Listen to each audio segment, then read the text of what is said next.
Welcome to News Today with WDW News Today. I'm Tom Corliss. Here now the news for November 4th, 2020. Early on November 3rd, guests were thrilled by the sudden surge of dining reservation availability on the My Disney Experience app and website. However, the site quickly went down due to technical issues, we thought. And while the expanded availability was initially attributed to increased capacity, Walt Disney World released a statement clarifying that they had not increased capacity at their table service restaurants. Reservation availability was suddenly available for nearly all time slots and a variety of hard-to-get locations like Oga's Cantina and even Chef Mickey's after it adds the characters back in December.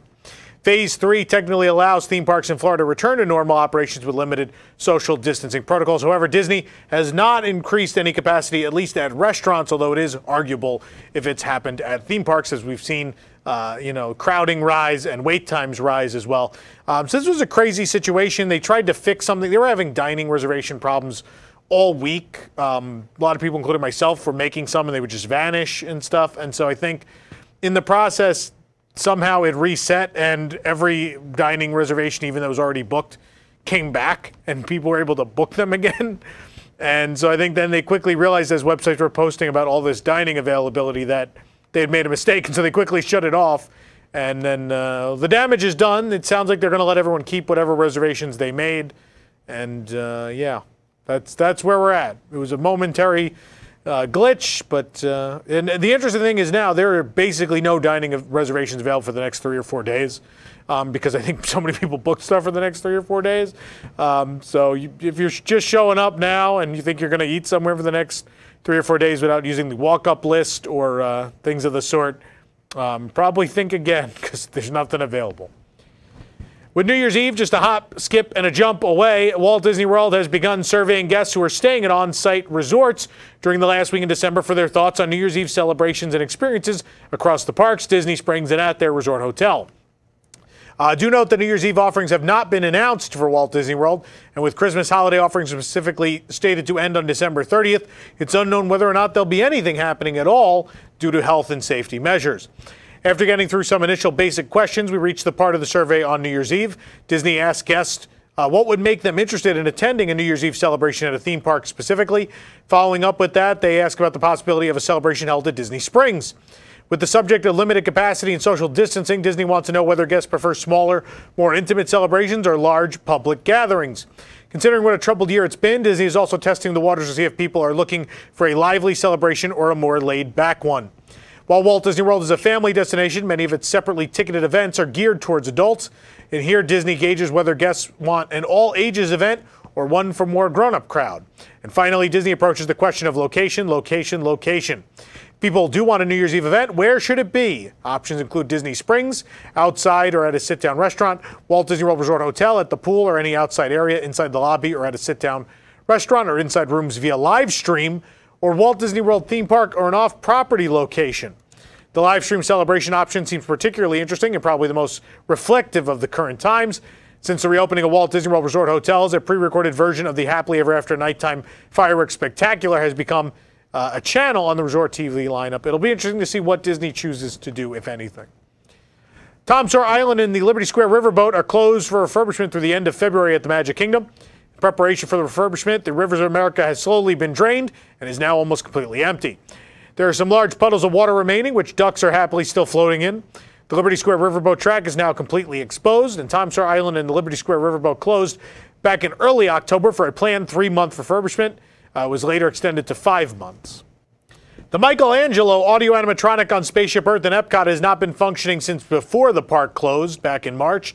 And after many months of Immobilangelo, as we call him, he's once again painting from his laid-back position in the Sistine Chapel. As we move into the Renaissance scene, Michelangelo is seen painting the Sistine ceiling to a chorus of hallelujahs. This scene in Spaceship Earth pays homage to the work of Italian artists such as Leonardo da Vinci as part of the peak 15th and 16th century Renaissance art. Fans of Spaceship Earth will recall that in 2007, the paintbrush was moved to Michelangelo's right hand, and whether this is historically accurate or not is still debated, but in any case, it gives us a better view of the artist's face. And yeah, this is great to see. Also, a lot of other things were fixed in Spaceship Earth, some projections and other things. So some care being shown, perhaps before they maybe finally get to this refurbishment, this overhaul, who knows. Permission to come aboard is once again being granted on the waterways connecting Epcot, its resorts, and Disney's Hollywood studios. The friendship boats are once again ferrying guests across Crescent Lake. This is the first time we've seen the friendship boats running outside of Epcot since the theme parks reopened in mid-July. Boat transportation is also resumed at Disney's Polynesian Village Resort since the monorail is no longer available to those guests. That is not a friendship boat, by the way. Over at Epcot, the International Gateway Boat Dock is located just outside of the International Gateway entrance. The dock is along the waterway between the United Kingdom and France Pavilion, and a sign at the International Gateway Dock provides transportation details. The friendship boats service the Boardwalk, Yacht and Beach, the Walt Disney World Swan and Dolphin, and Disney's Hollywood Studios. The Yacht and Beach Club share one dock, as do the Swan and Dolphin. Boats depart every 20 minutes or so. Disney has rolled out a newly revamped boarding group procedure for Star Wars Rise of the Resistance at Disney's Hollywood Studios in light of guest feedback. Guests now have the option of booking as early as 7 a.m. on the day of their Disney Park Pass reservation from the comfort of their hotel room or any near location. Guests still have the option of securing a boarding group during the 2 p.m. virtual queue opening. They have to be in the park for that one, though. If you want to read all about this experience, you could do so on our website. It's a pilot program. They want to see how this works for the time being. And a lot of people have asked, what exactly does nearby mean? Well, we've seen pretty far. One of our reporters who lives near Tampa was able to book. So it'll work within a good distance. That being said, a lot of people had technical issues, but guest relations that day was actually willing to help a lot of them, which is good to see. The answer for these people having technical issues should have never been try again at 2.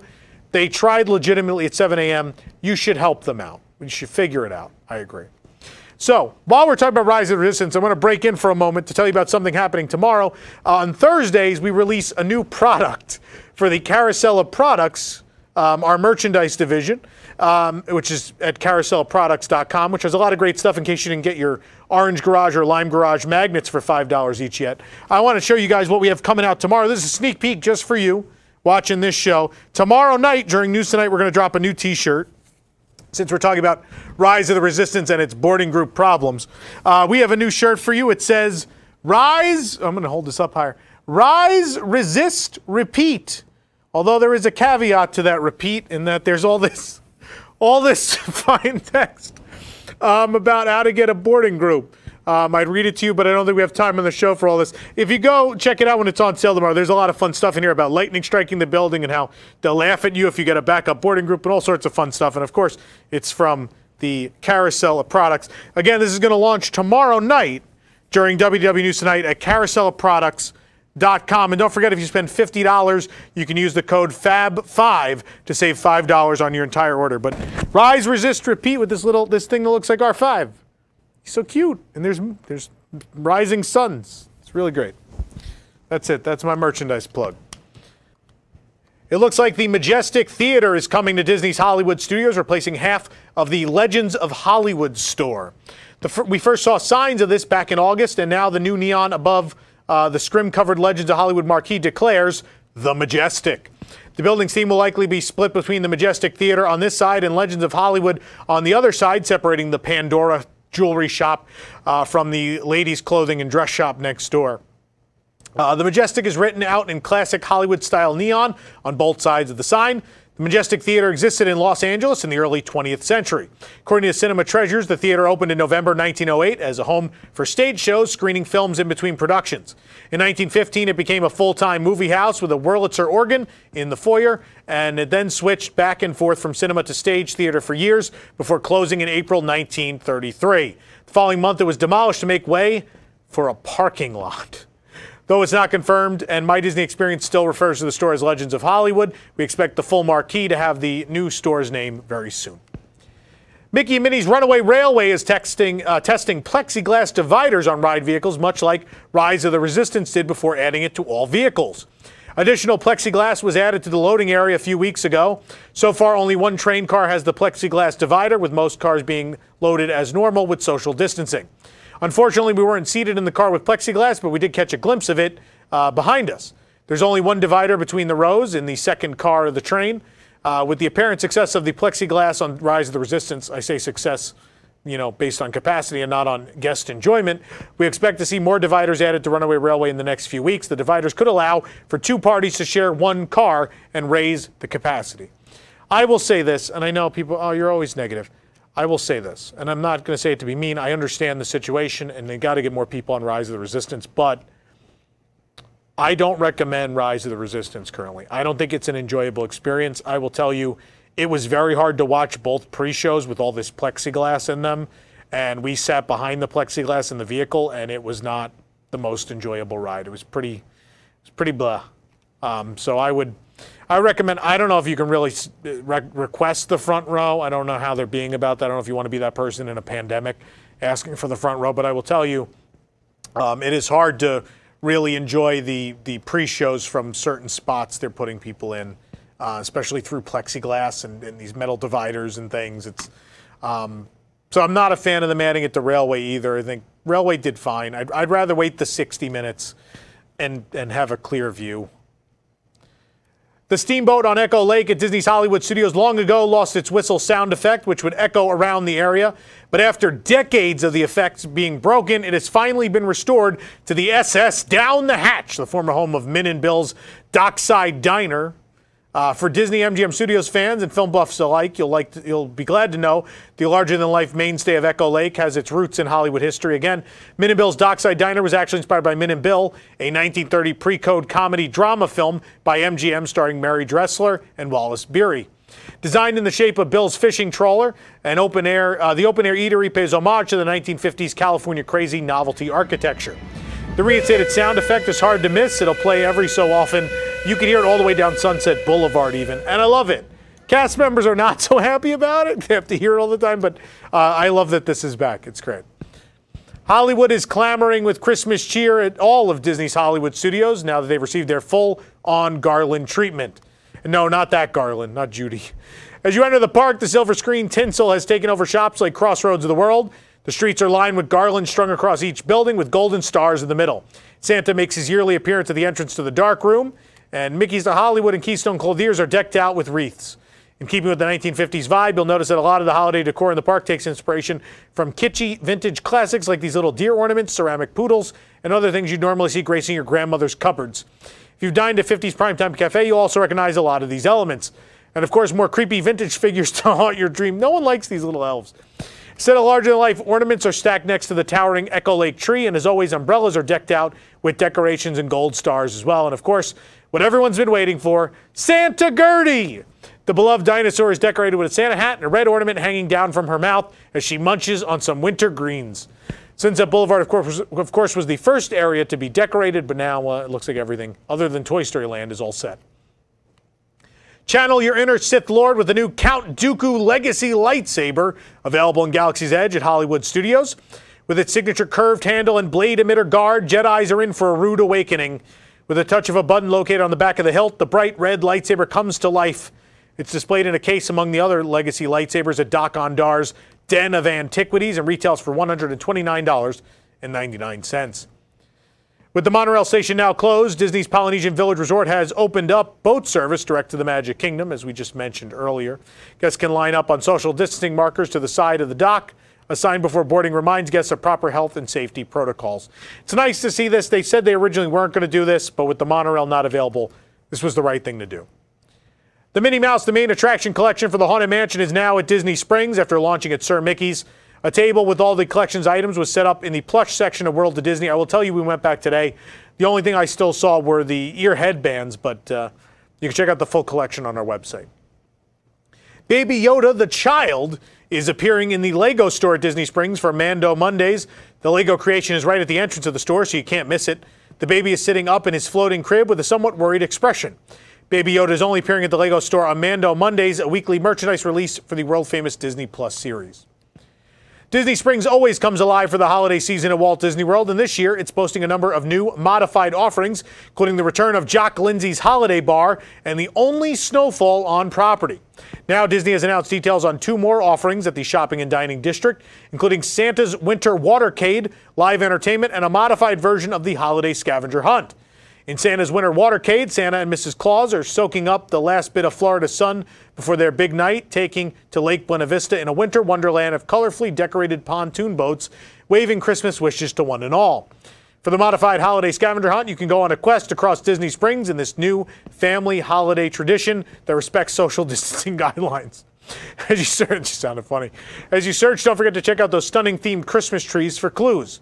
This year marks the modified return of the Christmas tree stroll, which will include elaborately decorated Christmas trees spread all through Disney Springs. Finally, it wouldn't be the holidays in Disney World without Snope. In the evenings, you'll be able to delight in a magical snowfall, adding an extra touch of wonder to your holiday shopping.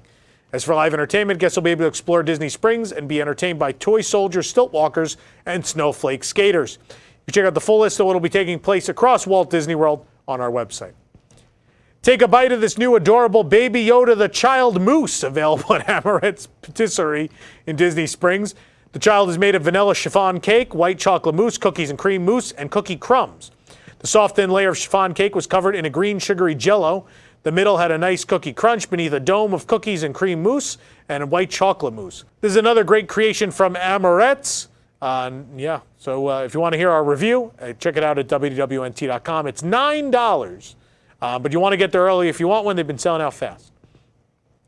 New fall treats are still popping up at Walt Disney World. Over at Beaches and Cream Soda Shop at the Beach Club, we found the new salted caramel pumpkin pie milkshake for $15. Yes, that is a full piece of pumpkin pie on the top. At Dino Bite Snacks at Animal Kingdom, we have the pumpkin ice cream sandwich made of 2 generous scoops of vanilla ice cream and 2 large pumpkin cookies for $6.99. Finally, the new fall cupcake at Captain Cook's at the Polynesian Village, and it's practically perfect with a pumpkin swirled on top for $6.38. For full reviews of all of these, visit our website. With all crossbeam supports completely removed from the Great Ceremonial House of the Polynesian, construction on a new streamlined crossbeam design has started. We reported on the concept art back in October, with the new entrance and monorail station having a completion date of summer 2021. Construction is also visible from the pool, as you see here.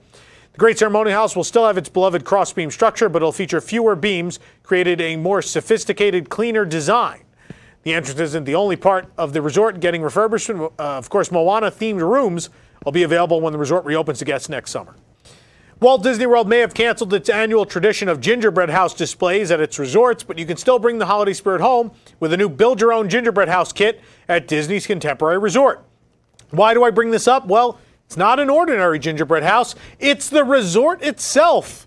Designed to look like the Contemporary, the kit comes with everything you need to put your own spin on the classic hotel, including a white chocolate monorail. Found this holiday treat at the Contempo Cafe for $35. Mobile ordering is not available, so you do have to go to the register to pick up this cool Contemporary Resort gingerbread house kit. California, here we come. Buena Vista Street in California Adventure will soon be reopening as a shopping and dining district for downtown Disney guests. We spotted some cast members preparing the street and shops for reopening. Plus, now we spotted the red car trolley. That's right, it's back. Eagle-eyed guests at Downtown Disney District were treated to the sight of the bright red car trolley making its way down Buena Vista Street. The red car trolley will add some much-needed ambiance to the Buena Vista Street when it reopens for shopping and dining later this month.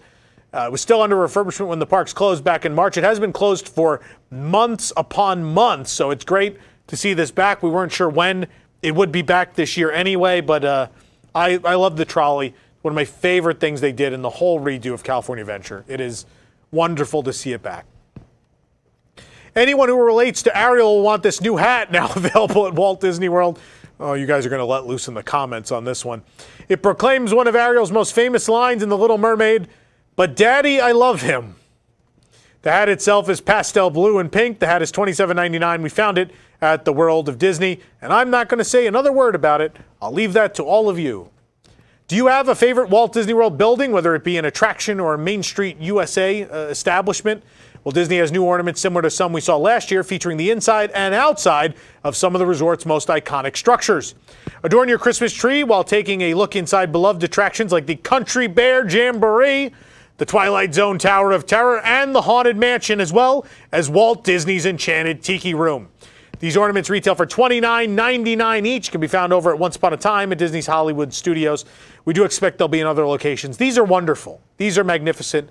More of these, please. Please just make every attraction. Just do them all.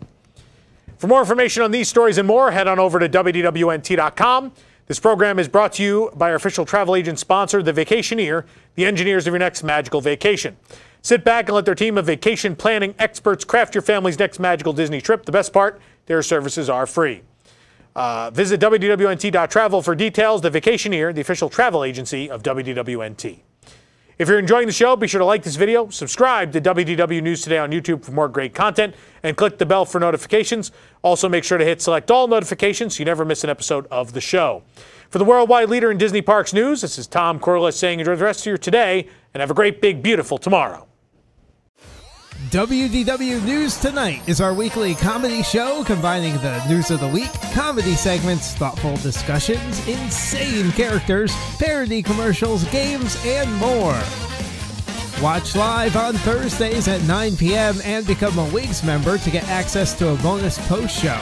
Watch WDW News Tonight episodes anytime and live on YouTube, or get the audio-only version on iTunes and other podcast services.